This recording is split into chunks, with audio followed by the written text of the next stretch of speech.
Assalamualaikum warahmatullahi wabarakatuh. Saudara, sedulur dan sahabat-sahabatku sekalian, sejumlah pihak menyayangkan kok masih ada kelompok pendukung penjajah Zionis Yahudi di negeri ini, di negeri Indonesia ini. Dalam konstitusi di negara ini jelas ditegaskan bahwa penjajahan di atas dunia harus dihapuskan.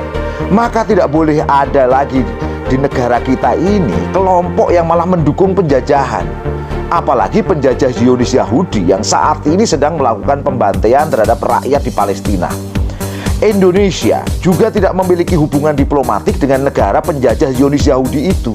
Dalam Peraturan Menteri Luar Negeri Nomor 3 Tahun 2019 tentang Panduan Umum Hubungan Luar Negeri oleh pemerintah daerah, itu melarang pengibaran dan penggunaan bendera Zionis Yahudi itu di wilayah Indonesia. Lagu kebangsaan Zionis Yahudi juga dilarang untuk dikumandangkan. Apalagi pemerintah Indonesia selama ini jelas keberpihakannya mendukung Palestina dan menentang penjajahan Zionis Yahudi Israel itu. Artinya, jika ada kelompok pendukung penjajah, mereka telah melanggar konstitusi dan menentang pemerintah. Oleh karena itu, munculnya kelompok intoleran pendukung Zionis Yahudi yang mengibarkan bendera penjajah Zionis di Bitung, Sulawesi Utara baru-baru ini patut diduga merupakan pelanggaran terhadap konstitusi. Apalagi mereka melakukan kekerasan terhadap massa yang sedang melaksanakan amanat konstitusi, yaitu aksi solidaritas mendukung rakyat Palestina yang sedang dijajah. Menyikapi kasus kekerasan di Bitung, publik kini mendesak aparat kepolisian untuk menangkap dalang kelompok tersebut dan pelaku kekerasannya, serta mengusut tuntas aktor intelektual kelompok pro penjajah ini dan tangkap pelaku kekerasan yang melakukan penyerangan, termasuk yang mengibarkan bendera Zionis Yahudi Israel itu. Ini tidak boleh dibiarkan, harus ditindak tegas agar tidak terjadi lagi di kemudian hari. Dan untuk organisasinya, itu harus ditindak ketika dibiarkan eksis karena akan berbahaya. Jangan sampai ada kelompok yang mendukung penjajah di negeri ini. Karena itu, tugas utama aparat penegak hukum Polri dalam hari ini dalam aksi bela Palestina ini adalah memberikan pelayanan dan pengamanan dalam aktivitas penyampaian pendapat di muka umum.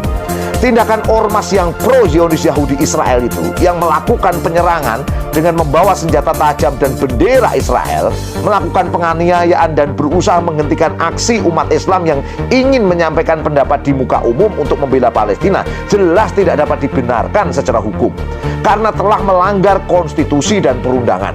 Selain melanggar hak umat Islam yang hendak menyampaikan hak konstitusionalnya, tindakan ini juga terkategori tindakan pidana kejahatan dan harus diproses secara hukum. Tindakan ormas tersebut setidaknya telah melanggar pasal 2 ayat 1 Undang-Undang Darurat nomor 12 tahun 51, kemudian pasal 351 KUHP, pasal 18 Undang-Undang nomor 9 tahun 1999 yang jelas-jelas terkategori tindakan radikal, intoleran, merobek kain tenun kebangsaan, memecah belah ikatan sosial di tengah masyarakat, melakukan tindakan kebencian dan sara, dan telah menimbulkan keresahan terhadap umat Islam yang meluas.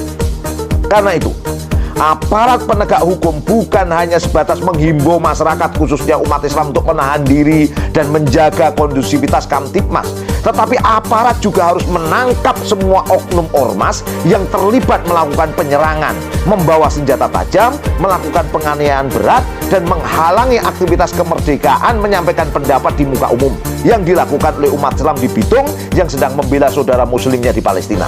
Apalagi saya menyampaikan bahwa tindakan membela umat Islam di Palestina itu bagian dari tuntutan akidah Islam karena mereka saudara kita, dan seharusnya umat yang lainnya atau laskar yang ada di situ memberikan penghormatan terhadap sikap yang dilakukan oleh umat Islam ini, dan jangan sampai tindakan mereka malah merobek kerukunan umat beragama yang ada di negeri ini. Oleh karena itu, sekali lagi saya sampaikan, aparat keamanan dalam hal ini Polri harus segera menangkap siapa dalang intelektual di balik ini semua dan pelaku kekerasannya. Jangan sampai ya, kalau ini telat dilakukan, maka menimbulkan keresahan di tengah umat Islam dan umat Islam bisa bergerak secara sendiri-sendiri. Oleh karena itu, mohon ketegasan yang betul-betul.